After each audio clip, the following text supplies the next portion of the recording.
जी हाँ दोस्तों, तो क्या ज्ञानेश कुमार की डीएम बेटी मेधा रूपम पर होने जा रही एफआईआर?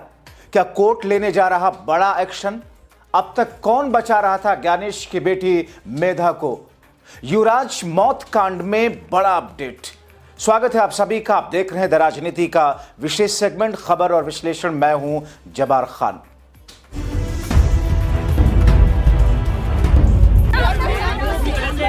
कोई जवाब मीडिया को नहीं देना चाहती हो, आप देख सकते हैं। हालांकि मीडिया कर्मी कोई जवाब मीडिया को नहीं देना चाहती हो, आप देख सकते हैं। हालांकि मीडिया कर्मी कोई जवाब मीडिया को नहीं देना चाहती हो।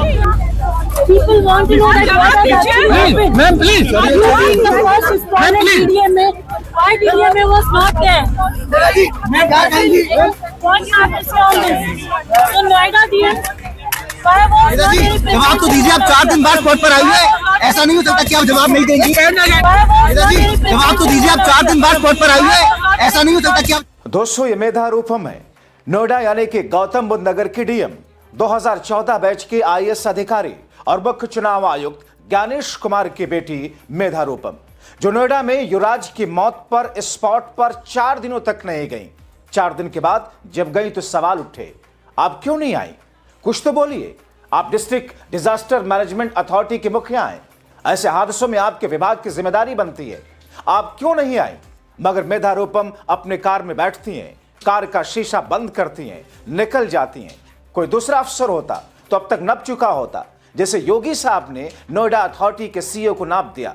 मगर ज्ञानेश कुमार की बेटी हैं, वो ज्ञानेश कुमार जो भारत के मुख्य चुनाव आयुक्त हैं, जिनके ऊपर भारतीय जनता पार्टी की सत्ता सुनिश्चित करने का आरोप लगता रहा है। तो क्या ज्ञानेश कुमार की डीएम बेटी को ऊपर से बचाया जा रहा? डीएम का अड़ियल रवैया तो देखिए। वो उस स्पॉट पर जहां इंजीनियर युवराज की मौत हुई सिस्टम की लापरवाही से, मगर डीएम साहबा दबंगई से निकल जाती हैं। पत्रकारों की आवाजें आ रही हैं, आपने वीडियो में सुना। आप ऐसा नहीं कर सकती मैडम, आप जवाब दीजिए। आप 4 दिन के बाद क्यों आई? मगर वो ऐसा कर सकती हैं क्योंकि वो डीएम है और वो भी मुख्य चुनाव आयुक्त ज्ञानेश कुमार की बेटी हैं।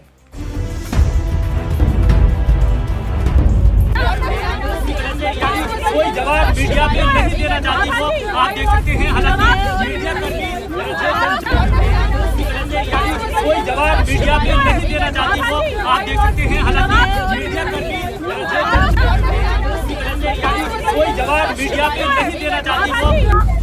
People want to know that what actually happened. Ma'am, please. During the first respondent DDMA, why DDMA was not there? What happens on this? So Noida DM, why was not there? जवाब तो दीजिए। आप 4 दिन बाद spot पर आइए।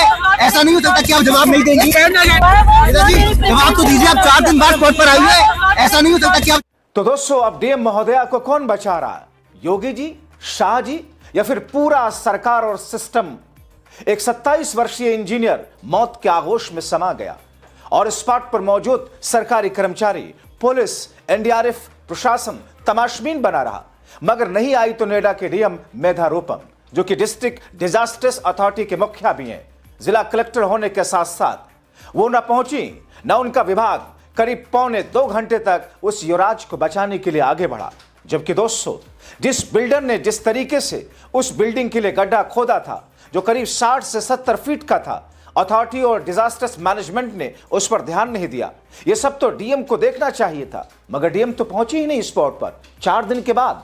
और 4 दिन के बाद पहुंचती तो क्या होता है, बड़े तुर्रा के साथ में, बड़े आओ और ताव के साथ में वो निकल जाती हैं, मीडिया के कैमरों के सामने गुजरकर अपनी कार में बैठती हैं, गाड़ी का शीशा ऊपर उठाती हैं और वहां से रफू चक्कर हो जाती हैं। कोई सवाल नहीं उठाता। और दोस्तों, मुझे हैरानगी है कि हमारी बिरादरी के बहुत सारे टीवी पत्रकार, बहुत सारे पत्रकार, जिन्होंने सीधे सीधे सवाल तो उठाए, मगर सवाल सिस्टम पर उठाया। डीएम साहिबा को लेकर एक सवाल भी कोई बड़ा पत्रकार उठाने की हिम्मत नहीं कर सका। क्यों? क्योंकि डीएम साहिबा को बचाने की मुहिम चल रही है।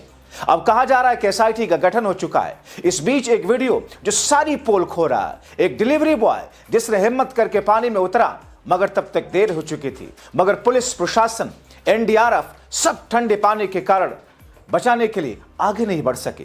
दोस्तों सोचिए, विश्व गुरु बताते हैं भारत को, विश्व गुरु कहते हैं खुद को नॉन बायोलॉजिकल साहब, विश्व गुरु ये कहते हैं कि राज्यों में डबल इंजन की सरकारें बनाएं ताकि जनता सुरक्षित रहे, बहु बेटियां सुरक्षित रहें, युवाओं को रोजगार मिले, उनका भविष्य सुरक्षित रहे।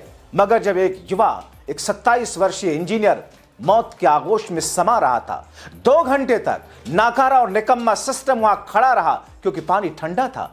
वो एनडीआरएफ जिसकी जिम्मेदारी ही होती है, डिजास्टर मैनेजमेंट की टीम जिसकी जिम्मेदारी होती है ऐसी जगहों पर उतर करके लोगों को बचाने की।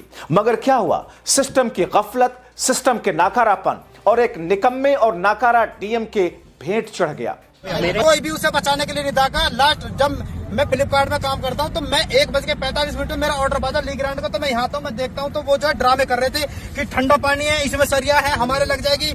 मैंने वो 2 मिनट देखे, मैं कहीं ड्रामा क्या कर रहे हैं। मैंने बोला तुम बाहर आओ, मैं जाता हूँ। मैंने अपने सारे कपड़े उतारे। कपड़े उतारने के बाद मैं अंदर जाके देखता हूँ, मैंने अपना रस्सा बांधा कमर में। मैं कम से कम 50 मीटर भीतर गया रस्सा बांध के। मैं देख के आया, ना तो वो लड़का था ना ही वो गाड़ी थी। फिर जितने भी यहाँ पे जो मतलब फायर ब्रिगेड वाले थे, जो प्रशासन था, जो भी है सरकारी महकमा, उसमें उनमें से कुछ लोग ये बोले थे भाई आप 10 मिनट पहले आ जाते तो वो लड़का बच जाता। मैं बोला मैं एक चीज बताओ, जिस चीज के लिए पर्सनली उस चीज के लिए जो भर्ती हुए हैं वो फेल हो गए। दोस्तों जरा सोचिए कि उस पिता पर क्या बीती होगी जब उसका बेटा ये बोला होगा कि पापा मुझे बचा लीजिए, मैं मरना नहीं चाहता। उसके पिता ने फौरन पुलिस को फोन किया, स्पॉट पर पहुंचे, मगर पौने 2 घंटों तक नाकारा सिस्टम, निकम्मे डीएम ने एक मासूम को मौत के आगोश में समाने दिया। और इसे कहने में मुझे कोई गुरेज नहीं है, क्योंकि दोस्तों ये भारत 2026 का भारत है, जिस भारत को न्यू नॉर्मल कहा जाता है, जिस भारत को विश्व गुरु की तरफ ले जाने वाले भ्रामक स्थितियां पैदा की जाती हैं, जिस भारत के बारे में भारतीय जनता पार्टी सिर्फ और सिर्फ आपसी सौहार्द को बिगाड़कर सत्ता पर बने रहने के लिए सब कुछ साम दाम दंड भेद अपनाती है, मगर उसकी डबल इंजन सरकार के पुलिस, प्रशासनिक टीमें और विभाग, एजेंसियां कितनी नाकारा हो चुकी कि एक युवा को, एक देश के भविष्य को, पेशे से इंजीनियर को मौत के आगोश में समाता हुआ देखते रह गए वो लोग। कोई आगे बढ़ने की हिम्मत नहीं कर सका। और इससे ज्यादा नाकारापन और निकम्मापन एक जिलाधिकारी का क्या हो सकता है कि उसे स्पॉट तक पहुंचने में 4 दिन लग जाए, उस इंजीनियर की गाड़ी को निकालने में 4 दिन लग जाए। अब दोस्तों जब उस डिलीवरी बॉय ने सारे लोगों की पोल खोल दी, सिस्टम की, जिलाधिकारी की, डिजास्टर मैनेजमेंट की टीम की, एनडीआरएफ की और फिर पुलिस प्रशासन की, तो फिर अफसरों के हाथ पैर फूलने लगे। उस पर बयान बदलने के लिए दबाव डालने लगा। कहा जाने लगा कि पुलिस प्रशासन की बदनामी हो रही है, बयान बदलो। देखिए दोस्तों, ये एनडीटीवी की खबर है, किस तरीके से वो शख्स जो ये कहता है कि मैंने हिम्मत करके वहां पर उसे बचाने की कोशिश की, लेकिन चूंकि मैं एक सिविलियन हूं, मुझे आइडिया नहीं कैसे बचाया जा सकता है, मैंने कोशिश की थी, लेकिन पुलिस प्रशासन की टीमें, एनडीआरएफ, एसडीआरएफ की टीमें वहां निकम्मों की तरह खड़ी रही और अब उस पर दबाव है कि बयान बदल दो। प्रशासन की तरफ से भी वो लोकल पर्सन है वो भी बहुत सारे ये बोल रहे हैं कि अपने फोन को स्विच ऑफ कर दे, यहाँ से चला जा, 20 दिन मत दीख, इस केस में मत खड़ा हो खुल के। अब एक चीज बताएं सर, मैंने 3 दिन सच्चाई दिखाई है, पूरे ऑल इंडिया को लगा लो। मैंने एक एक छोटी से लेकर बड़े तक, मैंने बिल्डर तक की भी पोल खोली है, ऑथोरिटी की पोल खोली है कि जब बिल्डर ऑथोरिटी ने ये बेसमेंट सीज किया था, उस बिल्डर के खिलाफ केस हुआ था, ऑथोरिटी ने सीज किया था, ऑथोरिटी ने इसको लेवल क्यों नहीं किया, ये मौत का गड्ढा क्यों खोद के रखा। फिर ऑथोरिटी की भी तो गलती है, मान के चलो, और बिल्डर ने ऐसा बताता कि दोस्तों एसआईटी बनाने की बात कही जा रही है, एसआईटी बन भी गई है, अच्छा है, टीम जांच करेगी, मगर उससे होगा क्या? कुछ और छोटे अधिकारियों पर कार्रवाई हो जाएगी, जैसे कि नोएडा अथॉरिटी के उस सीईओ पर कार्रवाई हो गई, उनका ट्रांसफर कर दिया गया, मगर कोई हिम्मत नहीं कर सका मुख्य चुनाव आयुक्त ज्ञानेश कुमार की बेटी, जो कि गौतम बुद्ध नगर के इस जिले के जिला अधिकारी हैं, मुख्य चुनाव आयुक्त की बेटी और नोएडा डीएम मेधा रूपम पर कार्रवाई करने की हिम्मत कोई नहीं कर सका। अब हिम्मत नहीं कर सका, या फिर चूंकि उन्हें लगता है कि सत्ता तो इन्हीं के भरोसे आती है। 2027 में चुनाव होने जा रहे उत्तर प्रदेश के, ज्ञानेश कुमार नाराज ना हो जाएं, उनकी बेटी जिला अधिकारी हैं। ये सब सवाल उठ रहे हैं, लोग उठा रहे हैं, जनता उठा रही है, सोशल मीडिया पर ऐसे ट्वीट्स के, ऐसे पोस्ट की भरमार पड़ी है, मगर सत्ता पक्ष खामोश है। क्या अदालत इस पर सो मोटो एक्शन लेगा? क्या अदालत को इस पर सो मोटो एक्शन नहीं लेना चाहिए? क्या अदालत को यह तय नहीं करना चाहिए कि जिला अधिकारी के खिलाफ में एफआईआर दर्ज हो क्या अदालत को यह नहीं कहना चाहिए कि देश के एक भविष्य एक 27 वर्षीय इंजीनियर की जान इस प्रशासन ने ली है, इस नाकारा सिस्टम ने ली है, इसलिए जिम्मेदारी तय होगी। मगर यहां तो जिम्मेदारियां तय ही नहीं होती। पहलगाम हो गया, पुलवामा हो गया, लाल किला हो गया, कौन सी जिम्मेदारी, किस जिम्मेदारी की बात आप सोचते हैं दोस्तों? तो अब अदालत से उम्मीदें तो हैं और बहुत सारे लोग ये कह रहे हैं कि इस मामले में अदालत का रुख करेंगे, लेकिन मुझे लगता है कि शायद अदालत को इस मामले में सो मोटो स्वतः संज्ञान लेना चाहिए। मगर दोस्तों आगे क्या होगा वो तो भविष्य के गर्भ में है। मगर ज्ञानेश कुमार की बेटी और डीएम को क्यों बचाया जा रहा है, जबकि अथॉरिटी के सीईओ के खिलाफ कार्रवाई कर दी गई है? वो अथॉरिटी नोएडा की जिसके सीईओ को हटाना बिल्कुल उचित था, लेकिन उससे ज्यादा उचित होता सरकार और प्रशासन एजेंसियों के प्रति और भरोसा बढ़ता जब जिला अधिकारी पर कार्रवाई होती। मगर क्या जिला अधिकारी पर कार्रवाई करने की हिम्मत भारतीय जनता पार्टी और इसकी केंद्र की सरकार और उसकी डबल इंजन की सरकार में बिल्कुल नहीं है। इसीलिए मैं कहता हूं दोस्तों, खुद को जागरूक रखिए ताकि आप अपने अधिकारों को और आपने जिन लोगों को अपने ऊपर बैठा रखा है सत्ता की चाबी सौंप करके आपके पैसों से जो लोग ऐश काटते हैं उनकी निगहबानी कर सकें, उनकी आप चूड़ी टाइट कर सकें। अपनी राय जरूर लिखें।